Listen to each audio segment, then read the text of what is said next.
मतलब इसको साधारण मत समझना कि आप ऐसे मौज मस्त, नहीं, खूब भजन करो। ब्रह्मचर्य बहुत जोर का ये यम है। ब्रह्मचर्य के बिना जीवन मृत है, मृत जीवन। ब्रह्मचर्य अमृत है।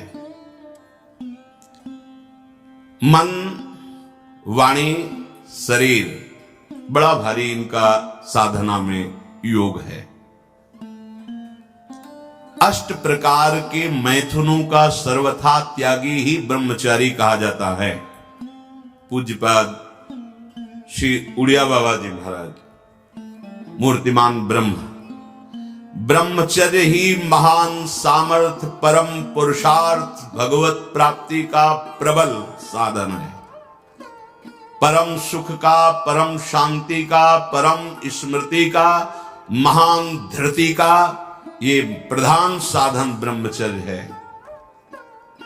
जो इस साधन से हीन है वो मृत हैं, खुद देख ले। स्मृति काम नहीं, शरीर में विशेष रजोगुण का प्रभाव, भोग वासना से जलता हुआ हृदय, छल कपट, आगे चलकर शरीर पीड़ा से युक्त हो जाना, बुझा बुझा स्वभाव रहना, हृदय में एक विशेष चिंता, कल्पनात्मक भय, विषाद और पशुवत आचरण, ब्रह्मचर्यहीन जीवन।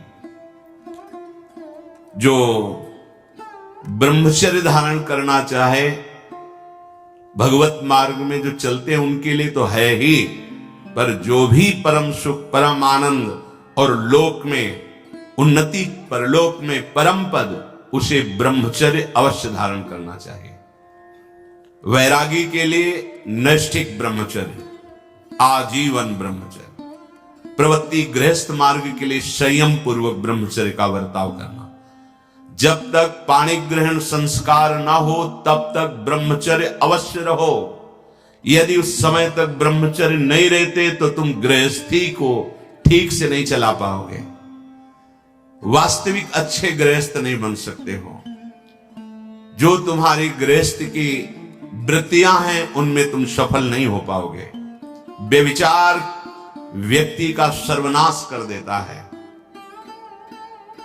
20 वर्ष या 22 वर्ष की अवस्था तक तो सबको, जो भी बच्चे हैं उनको शिक्षा देनी चाहिए, ब्रह्मचर्य का ही पालन करें।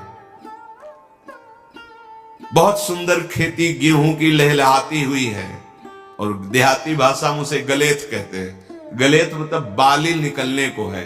अब काट लो आप, एक दाना नहीं मिलेगा, और थोड़ा रुक जाओ धैर्य पूर्वक, बाली आ जाने दो, उसमें दाना पड़ने दो और दाना पक जाने दो, तो 1 बीघा खेत में 40 मन गेहूं होगा। ऐसे ही जो आप 13-14 वर्ष की अवस्था से आपके अंदर परिवर्तन होता है, एक भोगाकर्षण होता है सबके अंदर। जो इस भूमि में जन्मा है, या भगवान या भगवत प्राप्त महापुरुष कारक पुरुष, उसकी बात तो अलग है। अन्यथा जो भी जन्मा है, जहां 12, 13, 14 वर्ष की अवस्था होती है, तो काम वेदना जागृत होने लगती है। मन एक अलौकिक आकर्षण, भोगाकर्षण की तरफ भागने लगता है। एक चाह होती, कोई हमारा ऐसा दोस्त हो, कोई हमारा ऐसा प्यारा हो जिसको हम अपना जीवन समर्पित करें। ऐसा होता है, एक माया का ऐसा आकर्षण होता है। इसीलिए पूर्व में गुरुकुल भेजा जाता था, बिल्कुल भोग विलासता से दूर, एकांत में महान ब्रह्म ऋषियों के शासन में, चाहे वो राजकुमार हो चाहे गृहस्थ बालक हो, एक ही संगत में बैठाल कर अध्यात्म विद्या के द्वारा, नियम संयम यम के द्वारा उन्हें पूर्ण किया जाता था। उनका ज्ञान पूर्ण, उनका संयम पूर्ण, विचार उनका सत्य, फिर वहां निर्णय लिया जाता था। अब मैं आजीवन नैष्ठिक ब्रह्मचारी रहकर संन्यास लूंगा, अब मैं गृहस्थ में जाऊंगा। दोनों की पद्धतियां थी। गुरुजनों को संतुष्ट करके एक विरक्त मार्ग में चले जाते, गृहस्थ मार्ग में। जो गृहस्थ मार्ग में जाते, पाणि ग्रहण हुआ, उसमें भी गुरुकुल में रहकर शिक्षा मिली है। कब, कैसे, किस विधान से हमें ब्रह्मचर्य का गृहस्थ में प्रयोग करना है। ऐसा नहीं कि मनमानी व्यभिचार प्रवृत्ति। यहां तो अब ऐसे आचरणों की बढ़ोतरी हो रही जहां शास्त्र, संयम, गुरुजनों की आज्ञा, इनका तो कोई महत्व ही नहीं रह गया है। कैसी कलयुग की विचित्र मलिन चाल। जिस अवस्था में असंग रहकर विद्या का अध्ययन करना, स्वास्थ्यवर्धक चेष्टाएं करके स्वस्थ होना, समाज सेवक, देश सेवक, परिवार को सुख पहुंचाने वाला आचरण, अध्यात्म विद्या का ज्ञान, वहां छोटे से ही भोग वासना प्रवृत्ति की बढ़ोतरी, वो दोस्ती, विपरीत भावनाएं, व्यसन। समलो भाई, सबसे हाथ जोड़ के कह रहा हूं, बहुत कीमती आपका जीवन है। जिस जीवन को छोटे छोटे बच्चे गांजा, भांग, अफीम, ड्रग्स, चरस, ये क्या हो रहा है? अभी आपकी 20-22 वर्ष की अवस्था है, आप व्यसन में आसक्त हो गए, आप व्यभिचार में आसक्त हो गए, तो किस बुद्धि से आप देश सेवा करेंगे? किस बुद्धि से आप अपना उद्धार या अपने परिवार को सुख पहुंचाएंगे? ब्रह्मचर्य जीवन है, ब्रह्मचर्य जीवन है। ब्रह्मचर्यहीन जीवन मृत्यु है। पूज्यपाद सिउड़िया बाबा जी महाराज, साक्षात ब्रह्म। जिसको ब्रह्मचर्य धारण करना है, ध्यान देकर सुनिए। सबसे पहला कार्य उसकी दिनचर्या में, चाहे बच्चा हो, चाहे जवान हो, या जो कोई भी हो, सूर्य उदय के पहले रात्रि के चौथे प्रहर में ही जाग जाना चाहिए।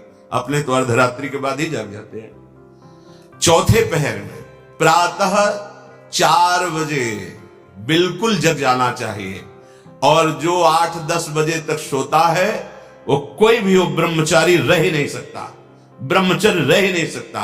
वो स्वप्न दोष का शिकार होगा, वो नाना प्रकार की कुचेष्टाओं का शिकार होगा, पक्का। क्योंकि बुद्धि को सत्य प्रकाश की तरफ प्रेरित करने वाले भगवान भुवन भास्कर हैं। और पधार रहे हो, आप सो रहे हो सैया पे, आपकी आयु, श्री, कीर्ति, बल सब नष्ट होगा। देखो ना, जो 10-10 बजे तक सोते हैं, देखो ना, उनसे बात करके देखो, एकदम ऐसा लगता है बुझा हुआ जीवन, कोई भागवतिक तेज उत्साह न वाणी में, न नेत्रों में, न तन में। क्या जीवन, मृत जीवन। सबसे पहला नियम लीजिए, जहां भी आपको शब्द सुनाई दे, आपका जीवन ब्रह्मचर्य ही अमृत है और आपका जीवन ब्रह्मचर्य ही नहीं मृत्यु है। ब्रह्मचर्य रहने के लिए आपको अपनी दिनचर्या सुधारनी होगी। प्रातः 4 बजे आपको उठना ही होगा, तभी आप ब्रह्मचर्य रह सकते हैं। अगर आप नहीं उठते हैं तो आप देख लेना, इसका आध्यात्मिक प्रभाव पड़ता है। आप देखिएगा 3 बजे से लेकर के सूर्य उदय के तक अगर आप सोते हैं तो आपका स्वप्न दोष बढ़ेगा, आपका संयम बिगड़ेगा। अगर आप कोई ऐसी कुछ चेष्टाएं नहीं किए हैं तो स्वप्न दोष की संभावना ही नहीं होती। आप बाल्यावस्था से कुछ चेष्टाएं करते हैं, संयम विरुद्ध रहते हैं, तो आप ना चाहते हुए फिर सामर्थ्यहीन हो जाते हैं, ब्रह्मचर्यहीन हो जाते हैं। बहुत ध्यान दें, ये अध्यात्म में जैसे पूरा मकान बनने के लिए नींव मजबूत होना जरूरी है। चाहे जयखंड का बना लो आप, अगर नींव मजबूत है, नींव मजबूत नहीं तो फिर मकान ढह जाएगा। ऐसे ही ब्रह्मचर्य हर मार्ग की नींव है। चाहे जिस मार्ग में चलना चाहो, चाहे जिस संप्रदाय में चलना चाहो, चाहे लौकिक मार्ग हो या पारलौकिक, आपका ब्रह्मचर्य नींव है जीवन की। इसको मनोरंजन मत समझो। कैसी तुम्हारी दुर्बुद्धि, अपने हाथ से तुम अपना नाश करते हो। कैसी कैसी दुर्बुद्धि जागृत हो गई, सावधान। पूज्यपाद बाबा कह रहे हैं, जब प्रातः काल उठो, कोई भी हो, अगर थोड़ी भी आस्तिकता है तभी तो ब्रह्मचर्य की भावना आप धारण करोगे।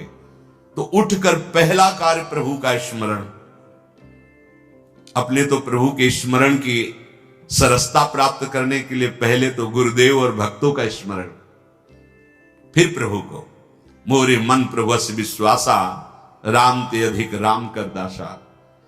भक्त सुमिरन से भगवान बहुत जल्दी प्रसन्न हो जाते हैं। हरि को निज यस्ते अधिक भक्तन यस पर प्यार। सबसे पहले महान भक्तों का स्मरण, उनसे हमें सामर्थ्य प्राप्त होती। जब उनका स्मरण करते हैं तो उनकी भजन शक्ति, उनकी कृपा शक्ति हमको बल देती है। हमारी दिनचर्या परम पवित्र और शास्त्र सम्मत होती है। फिर बिना, जिसे आजकल वो चल पड़ा है चाय काफी, बाबा मना करते हैं। ये दिनचर्या ब्रह्मचारी की नहीं होती कि आप सुबह उठे चाय पिए फिर सो, नहीं। हाँ, जल के लिए आयुर्वेद में सिद्धांत है, बिना कुल्ला व मंजन किए आप जल पिए तो जो मुख में, वो आपके उदर को साफ करेगा जाके, आपके उदर को रोग रहित करेगा जाके। अधिक से अधिक पानी, अधिक से अधिक। अगर उल्टी हो जाती तो और अच्छा होता है। जैसे आप पिए 2-4-10 कदम टहले, आपको उल्टी लगे, अगर उल्टी कर दिया तो बहुत अच्छा होगा, क्योंकि पित्त और सब गर्मी निकल गई, नहीं हो रही, पच गया है। फिर इसके बाद आप शौच स्नान आदि क्रिया कीजिए। फिर पवित्र जब शरीर हुआ तो जैसे भजन आवश्यक है वैसे व्यायाम आवश्यक है, वैसे प्राणायाम आवश्यक है, वैसे आपको 2 किलोमीटर दौड़िए। कुछ शारीरिक ऐसा व्यायाम, कुछ ऐसे भी व्यायाम करते हैं। ये कोई व्यायाम पैर से करने, बहुत से ये कोई व्यायाम का मतलब पसीना निकले शरीर से, आपके शरीर को 1-2 किलोमीटर दौड़िए।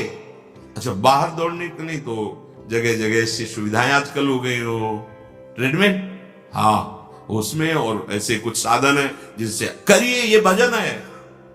अगर शरीर स्वस्थ है, पुष्ट है, तो आप भगवत सेवा, देश सेवा सब कर सकते हैं। व्यायाम और जैसे भजन आवश्यक। अगर तुम्हें व्यायाम ही करना है, तुम जवान हो और 3-4 खंड की सीढ़ी, तो नीचे आओ, नीचे से ऊपर 11 बार उतरो, दौड़ो, अभी व्यायाम हो जाएगा। नीचे सीढ़ी से शुरू करो और ऊपर तक जाओ, फिर नीचे आओ, फिर ऊपर 11 बार करो, देखो पसीना आ जाएगा, दौड़ो। ब्रह्मचारी बनना है तो ब्रह्मचर्य पचाने के लिए भी तो चाहिए ना। अब आधा घंटा पद्मासन, 30 मिनट कोई बहुत नहीं होता। बैठ करके आप प्राणायाम, अनुलोम विलोम, जो भी, जो आजकल शिक्षाएं भी दी जाती है इसकी, आप उसको कीजिए। आसन पे बैठिए, आपका शरीर स्वस्थ रहेगा। फिर अगर आप विद्यार्थी हैं तो जैसे हम शास्त्र स्वाध्याय करते हैं उसी भावना से आप आप देखो, अगर स्मृति आपकी प्रवीण ना हो तो बताना, और आहार आपका सात्विक हो। छोटे छोटे बच्चे, चाय काफी, ये अवस्था है बच्चों की, चाय काफी के 50-60 की अवस्था हो गई, शरीर बहुत, वो ठीक है। ऑफिस में बहुत काम पड़ रहा है, वो थोड़ा ठीक है। अब नए नए बच्चे हैं और चाय काफी और ये व्यसन, भला ब्रह्मचर्य रह पाओगे? वैसे रह जाता है। परम पवित्र विचार वाला, परम पवित्र आहार वाला, परम पवित्र जब आपकी चेष्टाएं, तब इस महान शक्ति को धारण किया जाता है। ऐसे थोड़ी होता है।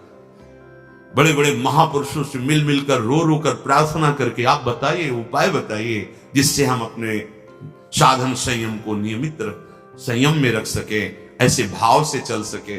आपको तो बिना किसी प्रयास के सुनने को मिल रहा है महापुरुषों की बातें, बिल्कुल समझ, आप रह के देखिएगा, एक नवीन उत्साह। और हारिएगा नहीं। आपने यदि गलत संस्कार बना लिए तो हारिए मत। कुछ समय तक बिना चाहे वो अभ्यास आपको गिराएगा, लेकिन आप बिल्कुल नियम संयम में दृढ़ रहिए, धीरे धीरे शांत हो जाएगा। ये आप धीरे धीरे शांत हो जाएगा। अब आपकी दिनचर्या में 2 प्रकार के ब्रह्मचर्य, एक आजीवन ब्रह्मचर्य, तो वैरागी का तो आजीवन ब्रह्मचर्य होता है। जो प्रवृत्ति गृहस्थ मार्ग में, उनका संयम का होता है। शास्त्र संयम के अनुसार बर्ताव करे तो उसका जीवन बड़ा सुखमय जाएगा। केवल मन के अनुसार चलने पर कि आप गृहस्थ हैं तो आपके लिए छूट नहीं। देखो, परम ब्रह्मचारी भीष्म जी अपहरण करके स्वयंवर में जीत कर जबरदस्ती राजकुमारी, वो एक राजधर्म है, मैं ले जा रहा हूं राजकुमारियों को महाराज विचित्रवीर के लिए हस्तिनापुर के सिंहासन पर आरूढ़, जिसकी ताकत हो छोड़ा, वो राजाओं का है। अंबा ने तो अस्वीकार कर दिया कि या तो आपने अपहरण किया, आप स्वीकार कीजिए, नहीं तो मैं 2 जो। अब वो संयम को भूल गए, महाभारत प्रसंग में है, राजा क्षमा रोग हो गया और मृत्यु को प्राप्त हो गए। बहुत सावधानी। ऐसा नहीं कि आप गृहस्थ में हो तो आप, ये कोई आपके लिए धर्म नहीं है। धर्म संतानोत्पत्ति, भगवान की सृष्टि पूजा के लिए, वो भी संयम भगवत भाव में स्थित रहते हुए। ये मनुष्य जीवन ऐसे बर्बाद करने के लिए नहीं मिला है मनमानी आचरण। यदि सत्संग नहीं सुनते, शास्त्र स्वाध्याय नहीं है, आस्तिकता नहीं है, तो चाहे स्त्री शरीर चाहे पुरुष शरीर हो, पशुता रहती है। क्या जीवन है? आजीवन ब्रह्मचर्य पालन करने की जिसकी इच्छा है, नैष्ठिक ब्रह्मचर्य, उसको किसी भी प्रकार से इन अष्ट मैथुनों का स्पर्श नहीं करना चाहिए, संयोग नहीं होने देना चाहिए। और जो गृहस्थ में भी, तो वो भी सावधान। पानी ग्रहण जिससे किया है वो भी समय मर्यादा के अनुसार।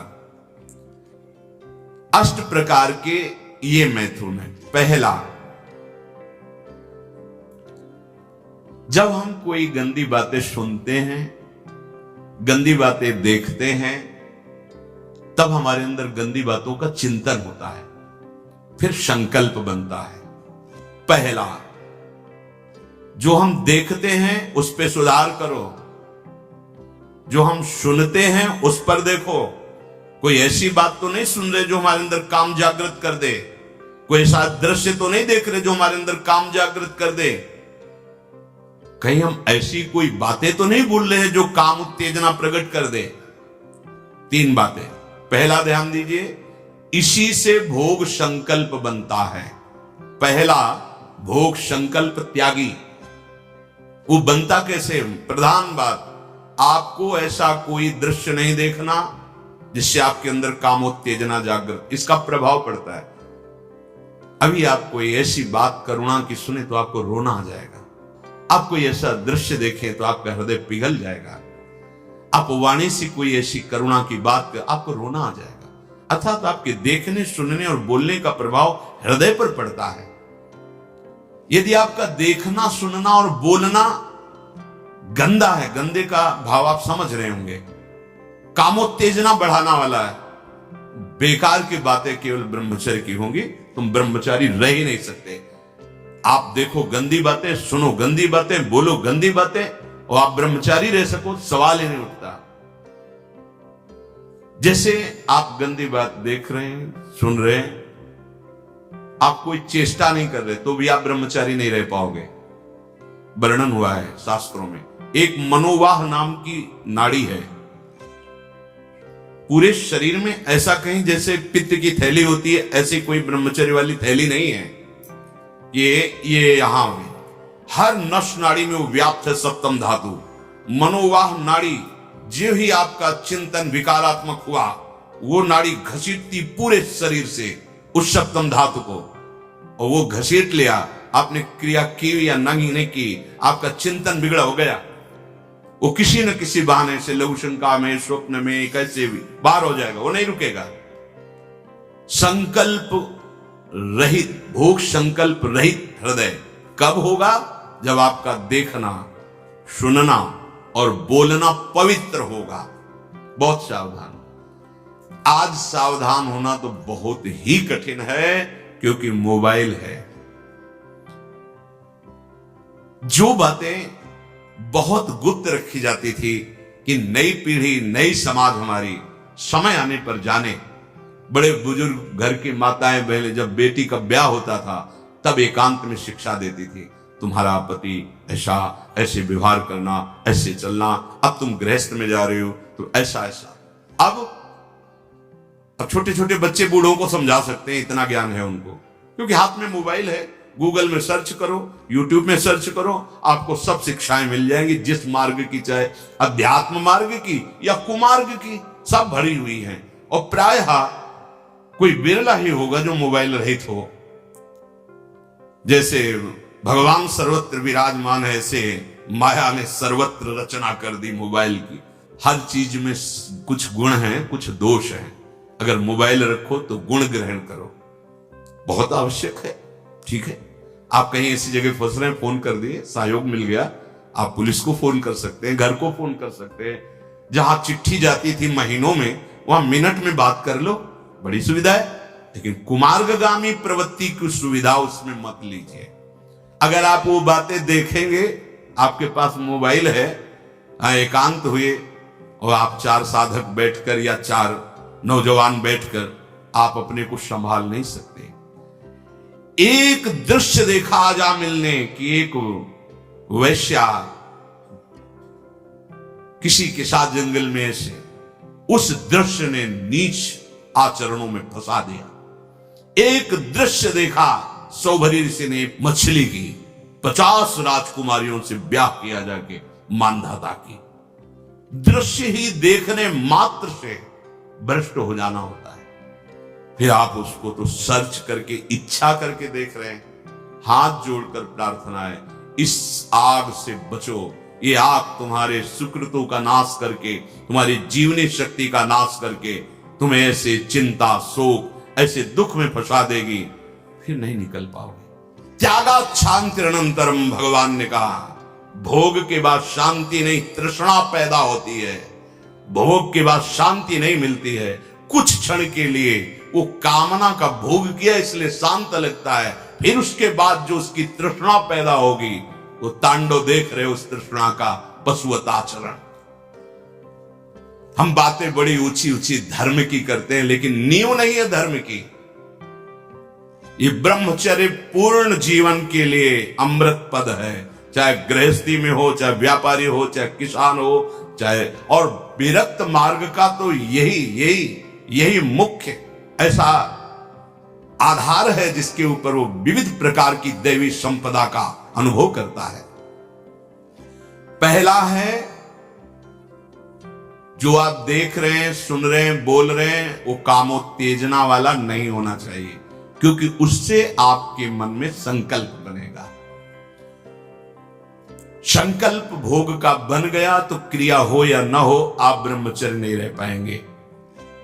एक बार परमहंस स्वामी श्री ओंकारानंद सरस्वती जी महाराज, साक्षात मूर्तिमान ब्रह्म, नजफगढ़, कानपुर, गंगा के किनारे, बहुत ही ज्ञान संपन्न महापुरुष। तो हिम्मत करके पूछा गुरुजनों से, तो अपनी बात, महाराज जी पूर्ण ब्रह्मचर्य रहने में कई ऐसे साधकों में परस्पर वार्ता को कहते हैं, स्वप्न दोष हो जाता है, तो हम कैसे अखंड ब्रह्मचारी माने जाएंगे। महाराज ने वचन बोले, यदि आप कोई कुचेष्टा नहीं करते और कुछ काल के बाद ऐसा होता है, आपने स्वप्न में भी कोई गंदे दृश्य या गंदी भावना नहीं देखी, स्वाभाविक आप जगे ऐसा, तो बोले जैसे उफान आती है किसी वस्तु में, वो वास्तविक जो ब्रह्मचर्य, जो संतानोत्पत्ति वाला, वो नहीं निकल पाए। उसके ऊपरी भाग का, उससे कोई हानि नहीं होती। यदि आपने कुछ चेष्टा पहले से अभ्यास की है और आपका स्वप्न में गलत संकल्प बन गया है, फिर वो वैसा माना जाएगा। इसलिए संकल्प का त्याग करे, कभी कुचेष्टा न करे। स्वाभाविक कभी खान पान बिगड़ गया या कभी स्वाभाविक ऐसे अधिक श्रम, अधिक थक जाने से ऐसा हुआ, तो बोले वो ब्रह्मचर्य खंडन नहीं माना जाता, ऐसा होता है। दूसरा, अब हम सामने तो आंख नहीं मिला रहे काम भाव से, लेकिन हम छुप करके किसी शरीर को देख रहे हैं। किसी शरीर का प्रयोग इसलिए किया कि चाहे जो साधक हो, जिस भावना का साधक हो, काम भाव से किसी भी शरीर को देखना, वो उसके लिए अष्टमैथुनों में आता है और वो ब्रह्मचर्य नहीं धारण कर पाएगा। भावनाएं हैं अलग अलग, काम भावना का अलग अलग आरोप शरीरों में किया गया है। समय परिवर्तन के साथ बुद्धि का परिवर्तन होता जाता है, कामनाओं का अलग रूप होता चला जाता है।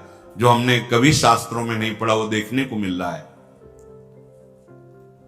किसी भी शरीर की तरफ छुपकर या किसी बहाने से काम भाव से देखना, अगर ऐसा देखते हैं तो आप अष्टमैथुनों के अंतर्गत है और आपका भाव बिगड़ जाएगा, आप संयम से नहीं रह पाएंगे। एक बार दृष्टि भूल से चली जाए उसे देखना नहीं कहते। जैसे आप मालूम अचानक दृष्टि गई, बस आप हटा लीजिए।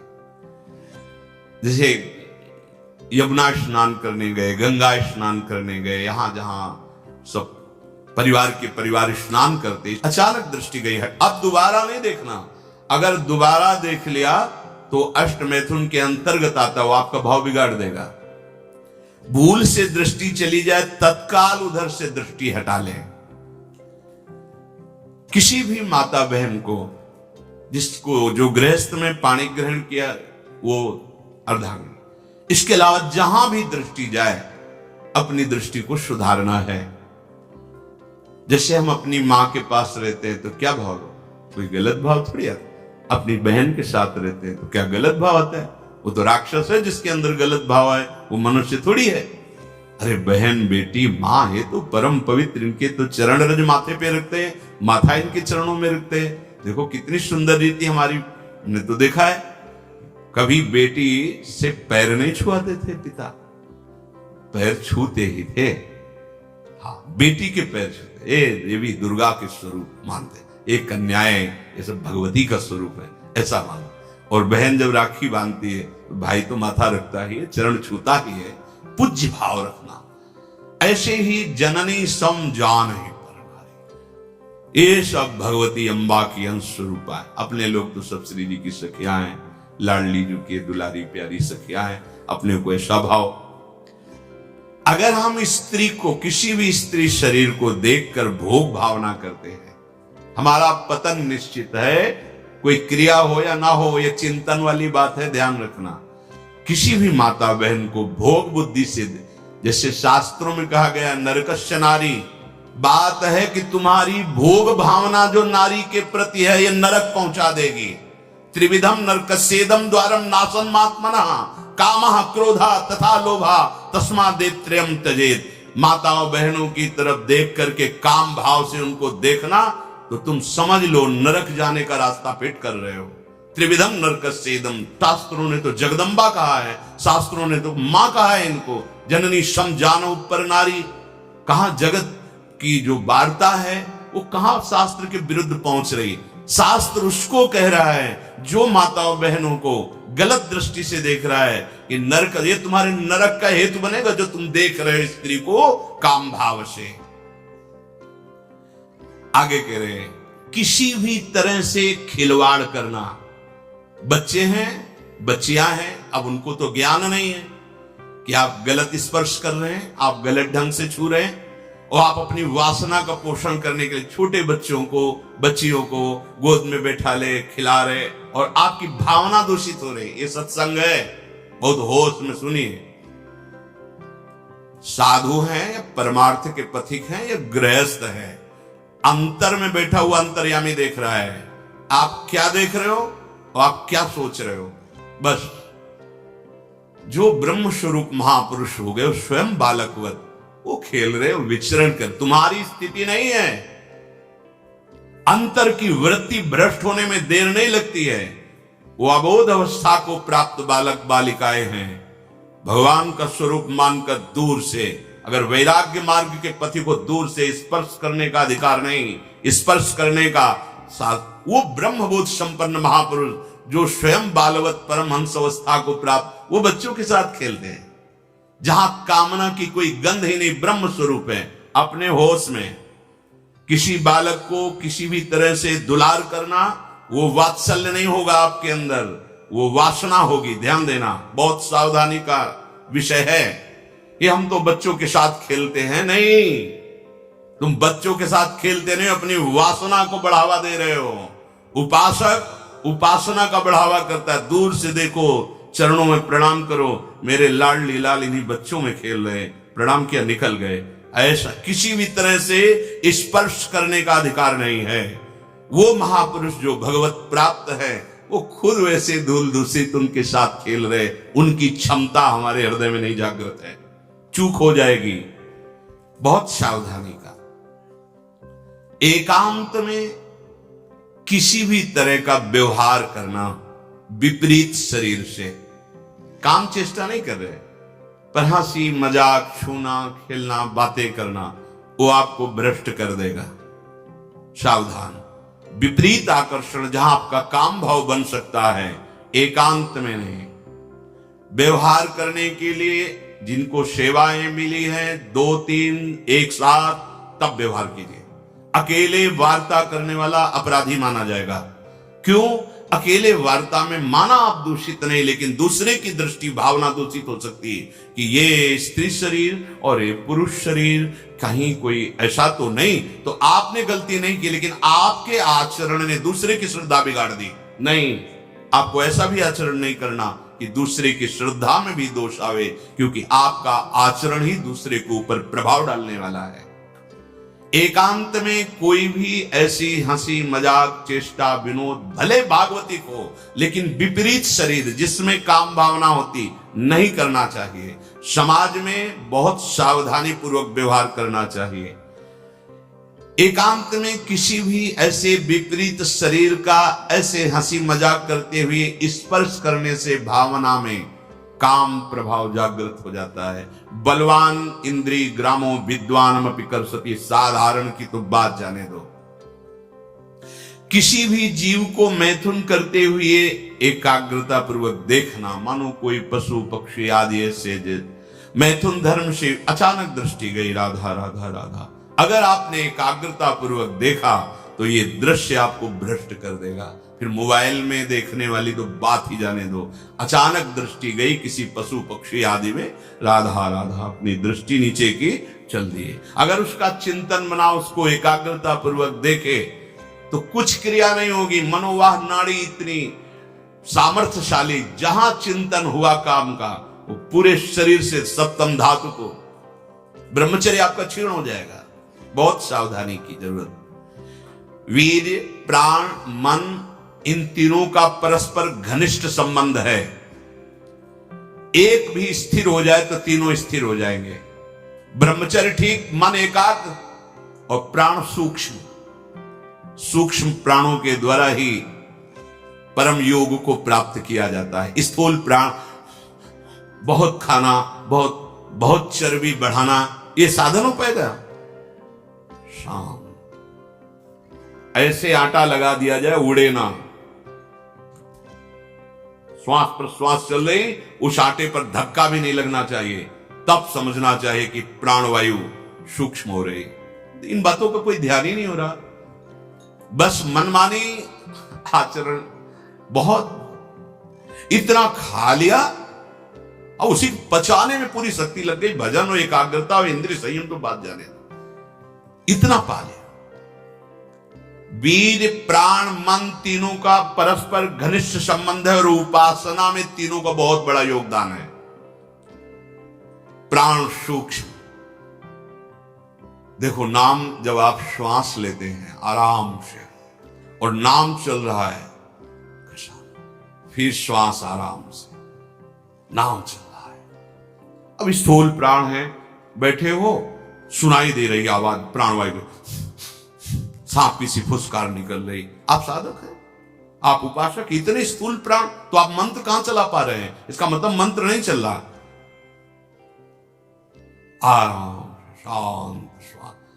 प्राण जिसका ब्रह्मचर्य ठीक है, बिना प्राणायाम के भी वो सूक्ष्म हो जाएगा। जिसका प्राण सूक्ष्म है, ब्रह्मचर्य ठीक है, मन को एकाग्र करने के लिए ज्यादा श्रम नहीं करना पड़ता। ये तीनों एक तार जुड़े हुए हैं। ब्रह्मचर्य ठीक नहीं, मन भयानक चंचल बदमाश होता चला जाएगा, गंदी से गंदी बात पेश करेगा आपके सामने, गंदे से गंदे आचरण करेगा, भूल जाएगा कि हम मनुष्य हैं, पशुवत आचरण में उतार देगा। ब्रह्मचर्य, प्राण, मन, तीनों का परस्पर बहुत घनिष्ठ संबंध है। एक स्थिर कर लो, ब्रह्मचर्य बहुत गंभीरता स्वभाव में आ जाएगी। ब्रह्मचारी का स्वभाव गंभीर होता है, विचार परिपक्व होता है, स्मृति प्रवीण होती है उसकी, और हर कष्ट सहने की सामर्थ्य होती। गर्मी, सर्दी, बरसात, पीड़ा, अपमान, निंदा, वो महान शीतलता अंदर प्रदान करता है। मस्ती एक रहती है, और कहीं निरंतर भजन और ब्रह्मचर्य, फिर क्या दुर्लभ रह गया संसार में उसके लिए। इसलिए हमारे शास्त्रों ने, ब्रह्म ऋषियों ने ब्रह्मचर्य पर बहुत जोर दिया है। ब्रह्मचर्य रहने वाले उपासक को इन बातों का ध्यान देना चाहिए। यदि कब्ज पेट में रहेगी तो बिना क्रिया के भी ब्रह्मचर्यहीन होने लगोगे। गर्मी बर्दाश्त नहीं ज्यादा, ये जितने नए पदार्थ पाने वाली लोलुपता है ये सब ब्रह्मचर्य नाश करने वाली। ये जो आप जिसे पिज्जा कहते हैं, इसमें जो ऊपर लेप लगाए जाते हैं, जो बनता है वो गरिष्ठ है, बहुत गरिष्ठ है, पाचन तंत्रों पर भारी प्रभाव बनाकर एक कब्ज बनाने वाली चीजें। आपको ये 32 दांत दिए गए, वो अच्छे चबा चबा के लुगदी में थोड़ा खाओ, बहुत देर चबा कर स्वाद लेकर के अंदर जब किया तो जो मुख में पाचन, यहाँ वो जो थूक आदि निकलते हैं उससे ऐसे रस होते हैं जो उसको पाचन करते हैं। बहुत संभाल, ये भोजन का बहुत योगदान है। अगर कब्ज हो रही है तो ये अनुभव में लाई हुई वस्तु है, ये ईशबगोल की भूसी और छोटी हर। जैसे 1 चम्मच 1.5 चम्मच ईशबगोल की भूसी, और अगर आप पहली बार तो आधा चम्मच वो हर, छोटी वाली हर मिला लीजिए और 250 ग्राम दूध में पा करके शहन की। वो ऐसा नहीं करेगी कि आपका एकदम पेट साफ कर देगी। 10 दिन 15 दिन लगा, वो धीरे धीरे आपकी आंतों से वो ऐसा, यही सेवन किए, बहुत समय तक सेवन किए, क्योंकि कभी ऐसे जैसे रूखा सूखा मिला, कभी ना मिला, तो ऐसे कब्ज की तो ये पास रखते थे, थोड़ा ईशबगोल की भूसी और हर। दूध ना मिला तो थोड़ा पानी से ले लिया, थोड़ा कम प्रभाव पड़ेगा, पर वो धीरे धीरे। अति ऐसी औषधियां जो आंतों को जाके, वो भी नहीं ठीक है, क्योंकि वो सीधे इतनी गर्म होती है, ब्रह्मचर्य का नाश कर देगा। बहुत संयम की आवश्यकता है ब्रह्मचर्य के लिए। तो कब्ज मत होने दीजिए, और जल की कमी नहीं होनी चाहिए। 2.5-3 लीटर जल तो होना चाहिए। आपकी जो एसिड बनती है, आपकी आप लघुशंका जो होती है, उससे आपके स्वास्थ्य को लाभ मिलता है। सुबह से शयन तक 2.5-3 लीटर पानी पीना ही चाहिए यदि आप संयम से चलना चाहते हो। मैदा और गरिष्ठ वस्तुएं, चाय और कॉफी ब्रह्मचारी के लिए निषेध है। हम नौजवान बच्चे हैं, चाय और कॉफी भैया काहे को? 60-50 की अवस्था है, शरीर थोड़ा रुग्ण जैसा, तो आप चाय आदि ले लीजिए। आपको चाय की क्या आवश्यकता है? आपका तो ब्रह्मचर्य खुद इतना पावरफुल, चाय और कॉफी तो विघ्न है आपके लिए। बहुत कलयुग का बड़ा भारी प्रभाव है। आगे कह रहे हैं कि अत्यंत आवश्यक हो तो शरीर जिसका रोगी है उसकी सेवा के लिए अगर आपको सेवा लगाई गई है, या किसी को सेवा कार्य के लिए, ऐसे बकाया किसी को स्पर्श मत करो, क्योंकि सबके शरीरों में परमाणु होते हैं, अपने अपने स्वभाव, अपने अपने आचरण, शरीर में, वस्त्र में, सैया में। एक विश्राम स्थली पे जो आपकी सैया है, आप कैसे सोते हैं उसमें उसके परमाणु हैं, वस्त्र में परमाणु हैं, शरीर में परमाणु हैं। अगर आप ऐसा ही व्यवहार रखेंगे तो आप लड़ नहीं पाएंगे, आपके परमाणु इतने पुष्ट नहीं होंगे कि आप विकारों पर विजय प्राप्त करें। स्वाभाविक भीड़ में कोई छू रहा हो बात अलग है, हमें छूने की चेष्टा, अगर किसी रोगी की सेवा तो फिर विचार नहीं करना है, कोई सेवा पे है तो हमें विचार नहीं करना है। स्वाभाविक ऐसे हंसी मजाक या व्यवहार में हम बचें, स्पर्श से बचें। यहां वो छुआछूत वाला स्पर्श नहीं, अपने परमार्थ को पुष्ट करने की बात है। कभी किसी को मजाक में भी अश्लील बातें मत करो, मजाक से भी। जैसे हंसी मजाक में आप ऐसे, उसका प्रभाव पड़ेगा, वो शब्द है, वो आपके अंदर पहुंचेगा, मनन करेगा और फिर वासना जागृत कर देगा। आप कोई ऐसे कपड़े बनावटी मत पहनो, आप अपने शरीर की वेशभूषा ऐसी मत बनाओ, आप ऐसे शौकीनी प्रकट मत करो जिससे तुम्हारा शरीराभिमान पुष्ट हो, इससे काम बढ़ेगा, इससे वासना बढ़ेगी। बाबा कह रहे हैं कि ऐसे कपड़े, ऐसी सजावट, ऐसी बनावट, ऐसे लेपों के लगाने से शरीराभिमान पुष्ट होता है और आपकी काम वासना बढ़ती है। शरीर मन बुद्धि किसी की भी उन्नति नहीं होती जो शरीर सजाने में, शरीर के, उससे सब बिगड़ जाता है। देहाभिमान, देह भाव पुष्ट होता है, देह भाव पुष्टता में ही सारे विकार अपना राज्य करते हैं। बहुत सावधानी की जरूरत है, बहुत सावधानी। बड़ा पवित्र वेश रखो, पवित्र वस्त्र पहनो, हाँ, सावधानी पूर्वक चलो। इससे कोई वीआईपी पना प्रकट नहीं होता, इससे आपकी मन की, आपकी बुद्धि की, आपकी चित्त की दशा गलत मार्ग में चली जाएगी, क्योंकि शरीर भाव आप पुष्ट कर रहे हैं, शरीर को दिखाना, शरीर का सजा। हम ये नहीं कहते कि आप बाबा जी बन जाओ, आप सब पूरे मुख में रज लगाओ, ये तो हम लोगों के लिए, पर आप उचित ऐसी सभ्य पोशाक हमारे देश की रही है, बड़ी मर्यादा पूर्ण रही है, आप उस पर ध्यान दीजिएगा। क्योंकि आप ऐसे जैसे शरीर सजाना से, इससे आपको दुख मिलेगा, आपका मन वासना में हो जाएगा, आपकी भावनाएं दूषित हो जाएंगी। संत समागम तो शरीर राग नष्ट करने के लिए, परमानंद आप भजन करो, देखो आपको ऐसा सौंदर्य प्राप्त होगा, अंदर आपका ऐसा सुंदर रूप होगा। देखो ना, आचार्य चरण कहते हैं, लक्ष्मी कोटि विलक्ष लक्षण लसल लीला किशोरी सतई राधाध्यम ब्रज मंडले मधुरम राधा पिदानम।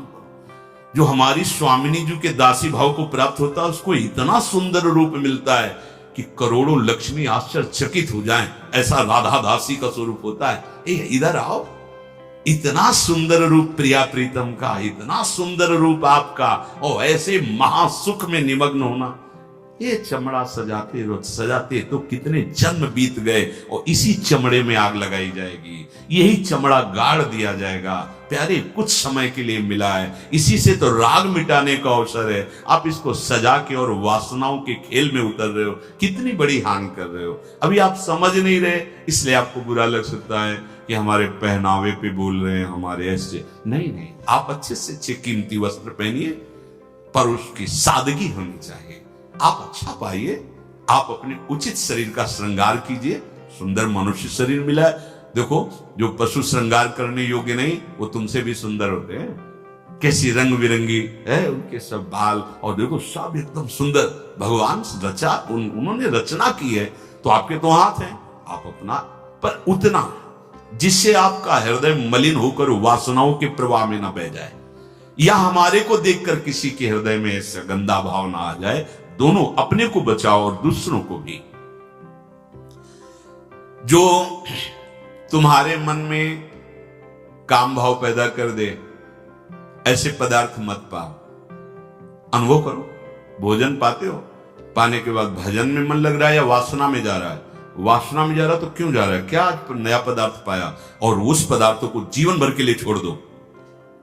अनुभव करो, जब कभी किसी साधु को पवाना हो तो नाम कीर्तन करना, कोशिश करना कि आपका चिंतन भी भागवतिक हो, क्योंकि उसका प्रभाव पड़ता है। आप जो बनाते हैं उसका प्रभाव पड़ता है, एकदम शीशे की तरह अंतःकरण हो जाता है, एक एक बात दिखाई देती है।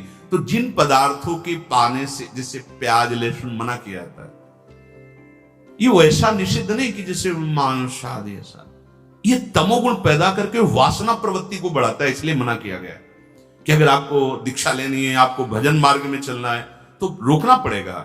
ये निद्रा, आलस्य, प्रमाद, तामस, क्रोध, वासना, इसको प्रकट करने वाला है, इसीलिए संतों ने इसको निषेध कर दिया।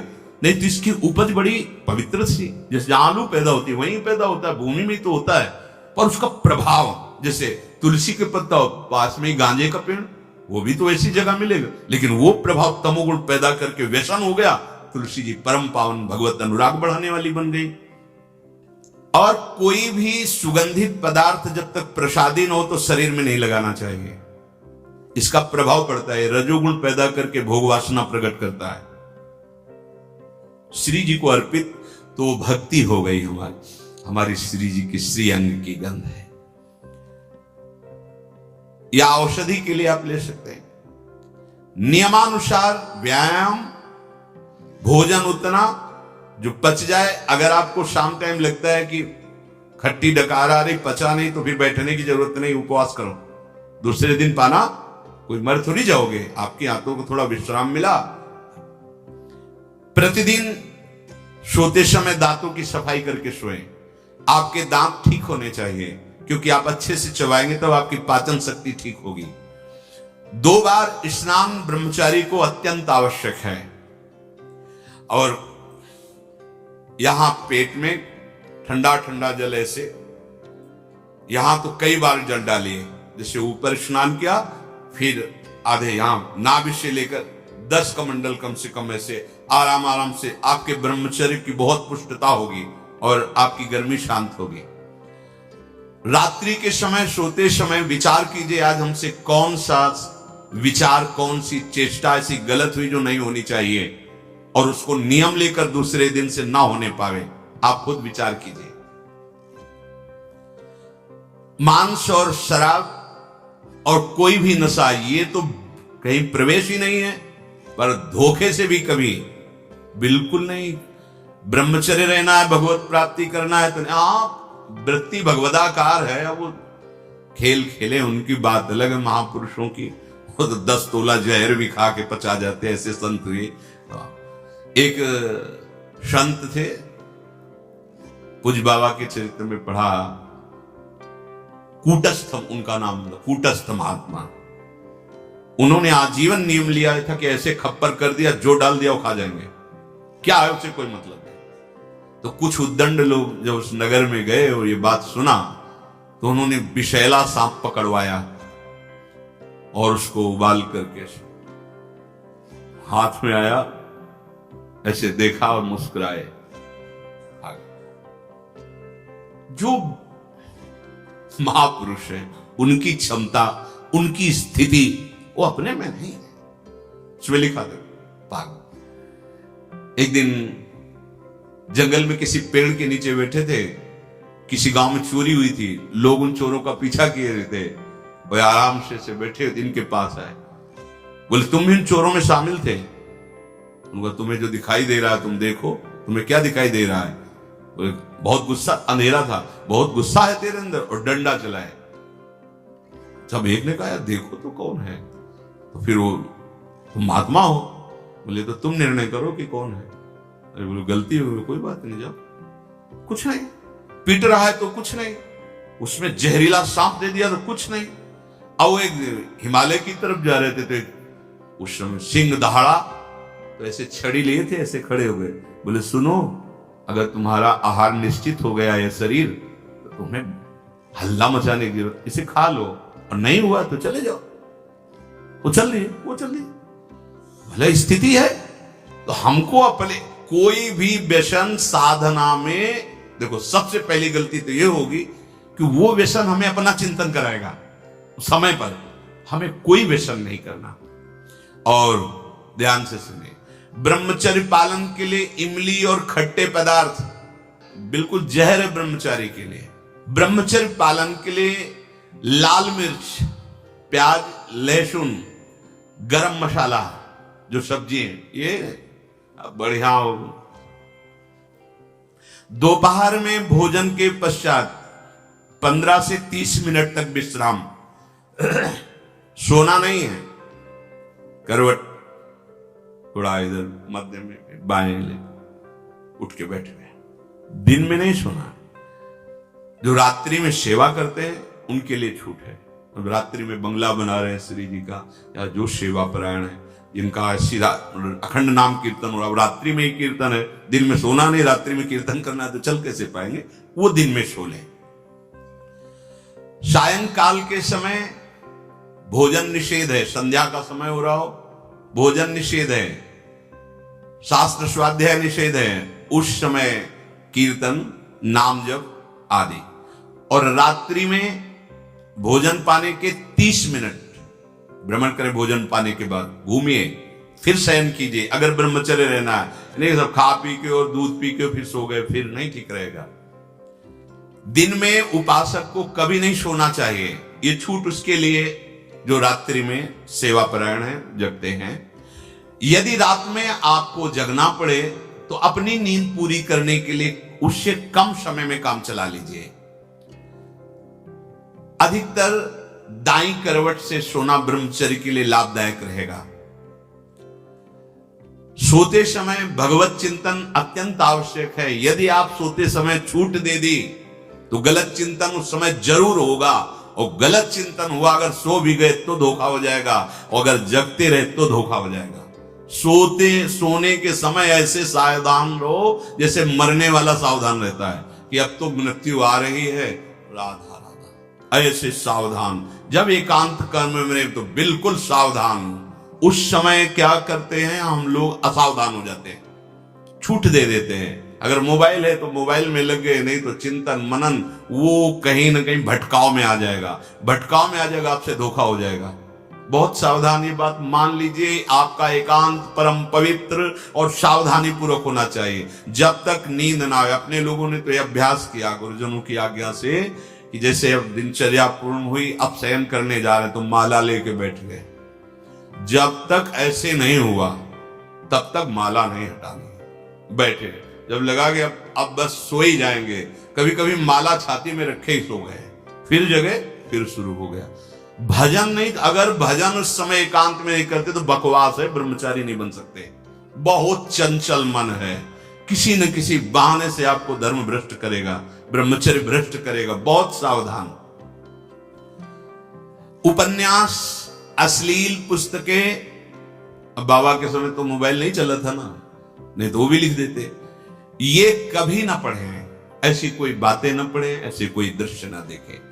ब्रह्मचर्य जो साधना है, इसमें व्यर्थ समय नष्ट करने वाला ब्रह्मचारी नहीं रह सकता। आप अपने कार्य में रत रहिए, कार्य से विलग हैं तो आपका चिंतन ब्रह्मचर्य की पुष्टता के लिए, भगवत चिंतन, महापुरुषों के चरित्रों का चिंतन, इससे आपकी बुद्धि प्रवीण होगी और आपके अंदर जो मनोवासनाएं हैं उनका नाश होगा।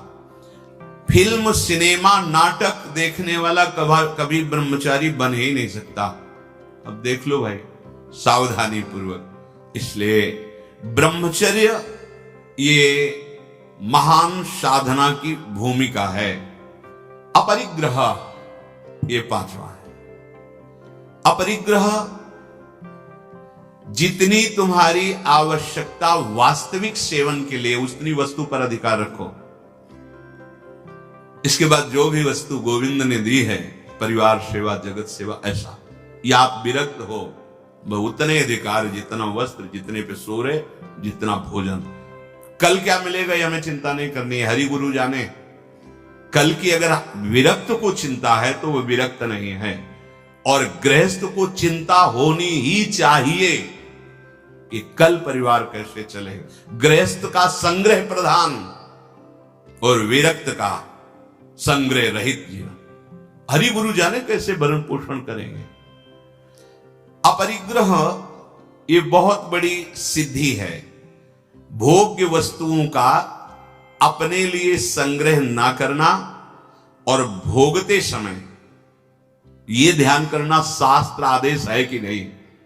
कोई भी वस्तु पदार्थ अगर ऐसे रहा जाए तो कह रहे हैं कि अहिंसा का पालन करने वाले का प्रभाव पड़ता है कि उसके सामने हिंसक वृत्ति वाला भी आ जाए तो दैन्य हो जाएगा, हिंसा वृत्ति नहीं रहेगी। और सत्य का पालन करने वाला वाणी से जो बोल देगा वही हो जाएगा, पक्का पक्का। अगर आप झूठ नहीं बोलते और सत्य का पालन करते हैं तो ठीक वैसा ही हो जाएगा। आस्ते जो इसने कभी किसी चोरी आदि, ये जो अभी पीछे वर्णन हुआ, नहीं करता तो साफ दिव्य रत्न जो चाहेगा उसके अंदर संपत्ति के रूप में जागृत हो जाएगा। जैसा वैभव चाहेगा वैसा वैभव आ जाएगा। और ब्रह्मचर्य का पालन करने से शारीरिक मानसिक दिव्यता प्रकट हो जाती है और महान पराक्रमी संकल्प वाला बन जाता है।